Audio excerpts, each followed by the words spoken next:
Hello students, स्वागत है आपका हमारे स्टडी व्यू एजुकेशन चैनल में। यदि आपने हमारे स्टडी व्यू एजुकेशन चैनल को अभी तक सब्सक्राइब नहीं किया है तो प्लीज़ सब्सक्राइब कर लीजिए, क्योंकि हम राजस्थान हाई कोर्ट स्टेनोग्राफर 2023 की वैकेंसी को लेकर अभी चल रहे हैं और भी स्टेनो की जो वैकेंसियां हैं हम उन्हीं से रिलेटेड पूरा कोर्स है जो अपने चैनल पर करवा रहे हैं।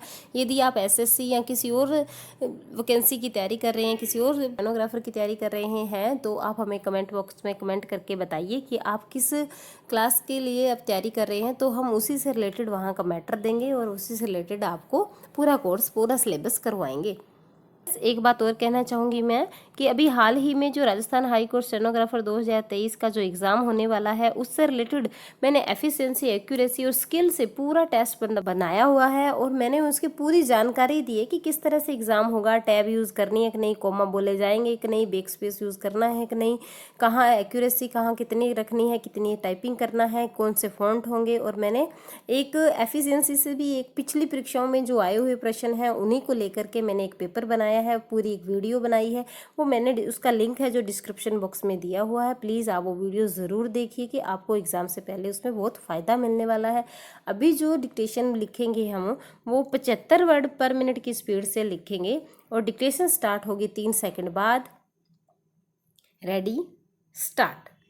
अभियुक्त गण के विरुद्ध दिनांक 19/2/2022 को समय शाम करीब 4 बजे थाना पोहरी अंतर्गत ग्राम बुरखेड़ा में फरियादी के खेत लोक स्थान पर या उसके समीप फरियादी सुरेश को अश्लील शब्द उच्चारित कर उसे तथा अन्य सुनने वालों को क्षोभकारित करने उक्त दिनांक, समय व स्थान पर अन्य सह अभियुक्त गण के साथ मिलकर सुरेश एवं शेरू की मारपीट करने का सामान्य आशय बनाने और उक्त सामान्य आशय के अगर शरण में सुरेश एवं शेरू की मारपीट कर उन्हें स्वेच्छा उपहति कारित करने उक्त दिनांक, समय व स्थान पर आहत गण को स्त्रांश कारित करने के आशय से जान से मारने की धमकी देकर आपराधिक अभित्रास कारित करने के संबंध में धारा 294, 323 323/34 2 शीर्ष 506 भाग 2 भारतीय दंड संहिता 1860 के तहत दंडनीय अपराध का अभियोजन विचाराधीन है। पैरा अभियोजन प्रकरण संक्षिप्त में इस प्रकार से है कि घटना दिनांक 19/2/2022 को फरियादी सुरेश एवं शेरू अपने खेत पर तार फेसिंग कर रहे थे। तब अभियुक्त गण ने उनसे तार फेसिंग करने से मना किया और उन्हें माँ बहन की गालियाँ दी। विराम अभियुक्त काशीराम ने सुरेश के घुटने में गेंती मारी थी, जिससे उसे मुंदी चोट आई। विराम सुरेश का लड़का शेरू उसको बचाने आया तो अभियुक्त राजेंद्र ने उसे पत्थर फेंक कर मारा जो दाहिनी आंख के ऊपर लगा था। विराम शेरू ने राजेंद्र को जमीन पर पटक दिया, जिससे उसकी कोहनी, कमर व सीने में भी चोट आई थी। विराम फरियादी की पत्नी सेवा व राय सिंह ने घटना देखी है व बीच बचाव किया है। विराम अभियुक्तगण रिपोर्ट करने पर उन्हें जान से मारने की धमकी भी दे रहे थे।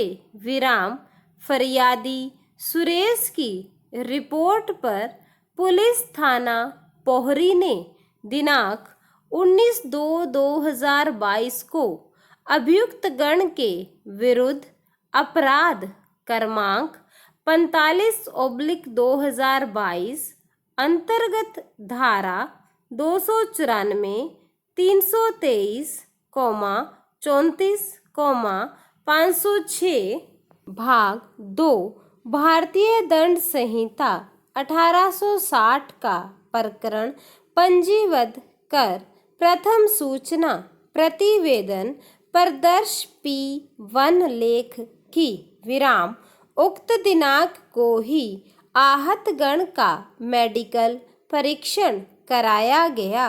विराम दिनांक 21/2/2022 को सुरेश की निशादेही पर घटनास्थल का नक्शा मौका पंचनामा प्रदर्श P2 तैयार किया।